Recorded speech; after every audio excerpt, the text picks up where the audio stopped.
Muchas de las medidas adoptadas frente al coronavirus han sido muy polémicas, han generado toda clase de reacciones encontradas, algunas muy críticas. Pero más allá de esa polvareda política, hay algunos datos científicos difícilmente rebatibles. Esta tarde la Sociedad Española de Neumología y Cirugía Torácica, SEPAR, va a organizar una conferencia en línea sobre las verdades y bulos de estas medidas sociales. Nos acompaña ya Germán Peces Barba, es vicepresidente de SEPAR. Muy buenos días, bienvenido. Buenos días, encantado. Nos ha parecido muy apropiada esta iniciativa porque parece que cada medida que se adopta, independientemente del color político, tiene su contestación inmediata en el extremo contrario. ¿Cree que ha sobrado carga ideológica y faltado profundidad científica en estos largos meses de lucha contra la pandemia? Pues a ver, claro, nosotros lo que queremos poner por encima de todo, dar importancia a la evidencia científica que hay, porque es la base para luego tomar las decisiones. Nosotros como científicos no vamos a entrar en el debate político, pero sí nos gustaría aportar dentro de lo que existe, la información que hay alrededor de cada evidencia, de cada medida que se aplican. Hay algunas que sí tenemos una evidencia fuerte, otras la evidencia es más débil, y son estos aspectos los que se van a comentar en el seminario que se va a impartir esta tarde y que está abierto y disponible para todos los que lo quieran oír. Durante estos días se está hablando de la posibilidad de que las mascarillas dejen de ser obligatorias en espacios abiertos. ¿Han sido útiles para frenar la propagación del coronavirus? Han sido imprescindibles, no útiles, imprescindibles. Recuerde que al principio, cuando comenzábamos las semanas duras de la pandemia en marzo del año pasado, no se insistía tanto en las mascarillas como en otras medidas como lavado de manos, distanciamiento, etcétera. Pero ahora ya sabemos, y sabemos desde poco tiempo después del mes de marzo del año pasado, que la principal vía de transmisión son los aerosoles que emitimos con la respiración o hablando, y que esos aerosoles son perfectamente retenidos con las mascarillas. Entonces, absolutamente imprescindibles el uso de las mascarillas en espacios interiores y en espacios exteriores, siempre que no tengamos el distanciamiento social. Y como esto es muy difícil de prevenir, estamos nosotros de acuerdo, los médicos, en que sea obligatorio por ahora en todo el mundo, también en espacios exteriores. Que sea obligatorio también incluso en verano dentro de unos meses, cuando se supone que estemos el 70%, por ejemplo, de los españoles vacunados. No, ahí cambiará todo. Cuando lleguemos a una inmunización de grupo significativa, 70, quizás 60%, seguramente no sea necesario, y son medidas de restricción en el fondo. Todo lo que queremos los ciudadanos es no tener restricciones y tener libertad de movimientos. Estamos todos deseando estar sin la mascarilla, pero para que llegue ese momento debemos ser pacientes. Llevamos 14, 15 meses de pandemia y no deberíamos precipitarnos. Ahora vamos camino de unos buenos datos epidemiológicos, de unos buenos datos de inmunización con la vacuna, y no deberíamos precipitarnos. El año pasado podemos recordar que en el mes de julio, primeros de agosto, se comentaba que el virus ya había sido vencido, que habíamos superado la pandemia, y efectivamente empezó a salir los nuevos casos que los científicos sabíamos que iban a venir, pero la población enseguida se adapta a lo que más interesa, a lo que queremos oír, y es peligroso anticiparse a cualquier medida. Claro. El hecho de haber llevado las mascarillas siempre en interior y exterior, no sé si ha podido resultar contraproducente en algún momento, porque, le explico, se utilizaban más allá de la vida útil, quizá. Bueno, eso es un problema, efectivamente, pero en cualquier caso siempre vamos a tener mayor capacidad de retención de las partículas de aerosol con una mascarilla usada que sin nada. Tengan en cuenta que el filtro de las mascarillas no es por la trama, el diámetro de la trama y la capacidad de que se cuele por esa trama un aerosol, una gotita de aerosol. Por supuesto que los virus, si fueran aisladamente, se colarían, porque no llega a este diámetro. Pero las partículas de aerosol no se puedan. Y es por un efecto electrostático que tiene en la composición de las fibras que configuran la mascarilla. Este filtro electrostático, evidentemente, a medida que se desgasta, va perdiendo capacidad, y a medida que se humedecen, por ejemplo, con nuestra propia respiración, también va perdiendo capacidad electrostática.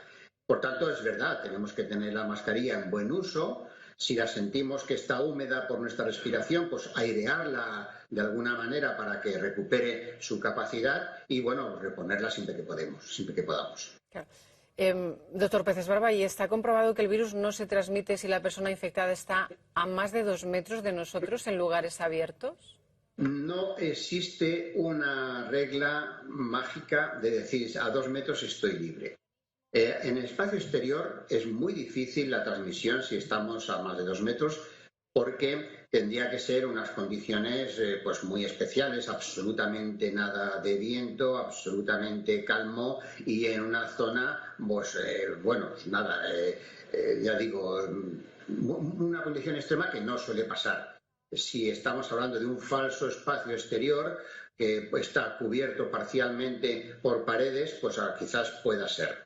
Es muy difícil, pero no lo podemos descartar, ¿eh? No lo podemos descartar, porque en estas situaciones siempre las partículas de aerosol pueden viajar, y pueden viajar a 5 o 6 metros si estamos en un espacio interior no ventilado. Luego, no vale decir que el distanciamiento en un interior sea suficiente, y mucho menos sin mascarilla. Esto es una de las cosas que se van a poner de manifiesto en el seminario de esta tarde. Cuál es la importancia y hasta qué distancia puede llegar una partícula de aerosol en un espacio no ventilado. El confinamiento total que vivimos en la primavera del año pasado, no solo aquí en España, también en otros países europeos, ¿fue útil desde el punto de vista sanitario? Pues pensamos que sí, y esta medida ya estaba implantada en la ciudad de Wuhan, donde empezó la pandemia, donde fueron capaces de confinar a una ciudad de, creo recordar, de 14 millones de habitantes. Y cuando llegó a Europa los primeros casos, a segunda quincena de febrero, pues inmediatamente también se fueron implantando las medidas de confinamiento absoluto, que bueno, tarde o temprano se coincidieron más o menos todos los países europeos en implantarse. Y creemos que sí, que estas medidas son muy extremas desde el punto de vista del daño social y personal que producen y que perjudican a la convivencia a todos los niveles, pero tenemos que decir que sí, que aquellas medidas fueron eficaces.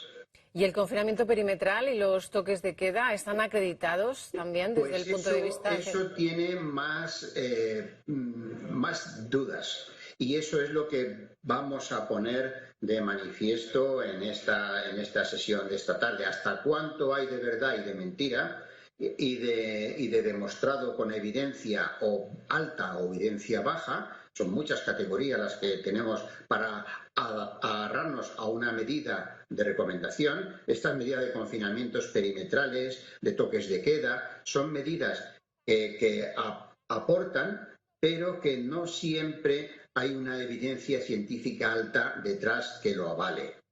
Entonces, bueno, será interesante escuchar a los ponentes expertos que van a desarrollar y han revisado estos temas para que nos cuenten cómo está la situación realmente de evidencia. Vamos a ir nosotros como científicos a la evidencia científica que hay detrás de cada una de las medidas. Pero, por ejemplo, en cuanto al toque de queda, el hecho de que todo el mundo esté a las 12 en su casa evita el contagio, evidentemente, ¿no?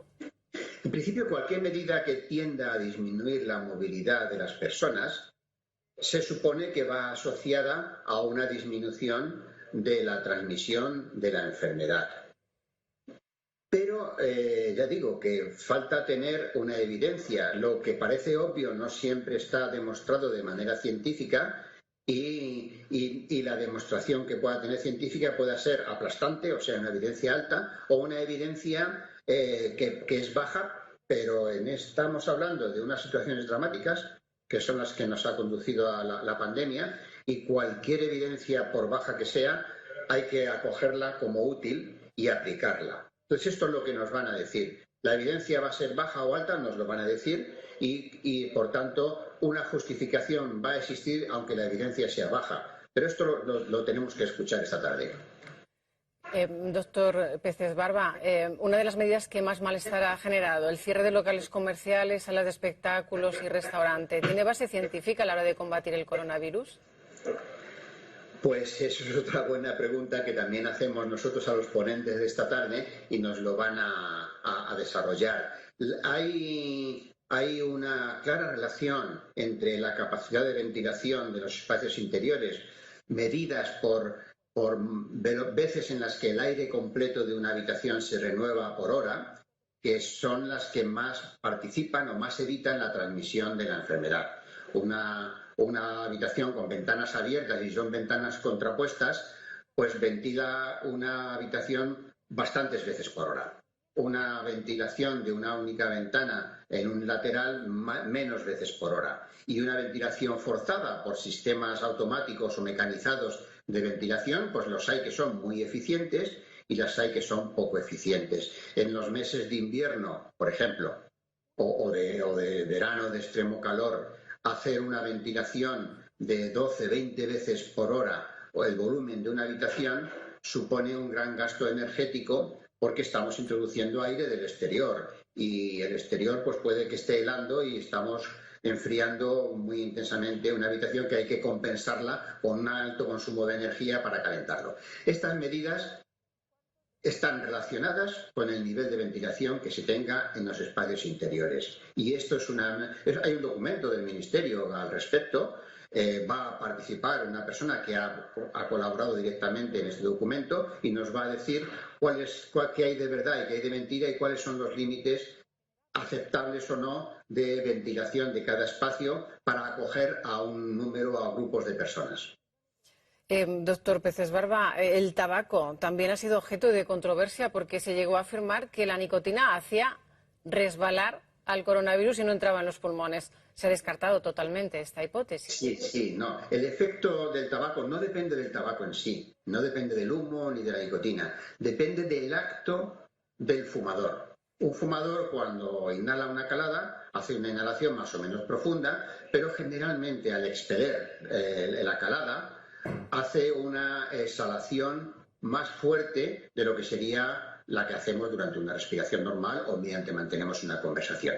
Y es este acto y no otro el que hace que expelamos los aerosoles con más fuerza y los propulsemos a más de 2 metros. Es más de 1,5 metros, 2 metros. Y entonces la posibilidad de contagio se extiende más allá de los límites recomendados. Y no es otro, no es el acto de fumar. Si nosotros reproducimos este acto de fumar sin humo, es lo mismo. O si nosotros gritamos, pues también estamos exhalando mayor número de aerosoles. Si nosotros cantamos, también hacemos mayor número de aerosoles. Y el hecho de fumar, que no va asociado ni a gritar, ni a hablar en alto, ni a cantar, puede en sí mismo, algo que parece inocuo, puede en sí mismo expeler mayor número de aerosoles y si la persona está contagiada, estos aerosoles van a ir cargados de virus. Doctor Germán Peces Barba Romero, vicepresidente de SEPAR, muchas gracias por acompañarnos esta mañana y seguiremos muy atentos el evento de esta tarde para aclarar dudas sobre el coronavirus. Muy buenos días. Un placer, buenos días.